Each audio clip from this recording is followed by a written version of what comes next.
মেয়েদেরকে বলছি, কথাগুলো মনোযোগ দিয়ে শুনে যাও, কথাগুলো খুবই গুরুত্বপূর্ণ। কোনো পুরুষ যদি তোমাকে বন্দি করে রাখে, আরো 8-10টা পুরুষের সামনে যেতে দেয় না, তাহলে একটু কষ্ট করে হলেও পুরুষটাকে তোমার সত্যিকারের ভালোবাসা দিয়ে আগলে রেখো। আমি এই কথাটি কেন তোমাকে বলেছি জানো? এইরকম পুরুষ একমাত্র ভাগ্যবান নারীরাই পায়। একটা কথা মনে রেখো, পুরুষের কোনো লাভ নেই একটা নারীকে বন্দি রেখে।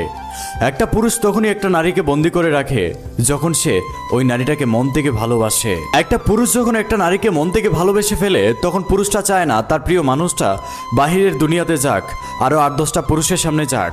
কারণ একজন পুরুষ ভালো করে জানে আরেকজন পুরুষের নজর কেমন হয়। একজন পুরুষই ভালো করে জানে আরেকজন পুরুষের একটা নারীকে নিয়ে তার মনের মধ্যে কি চিন্তা ভাবনা চলে। আমি আবারও বলছি, একটা পুরুষের কোনো লাভ নেই একটা নারীকে বন্দি রেখে। আর একটা পুরুষ তখনই একটা নারীকে বন্দি করে রাখে যখন পুরুষটা নারীটাকে মন থেকে ভালোবাসে।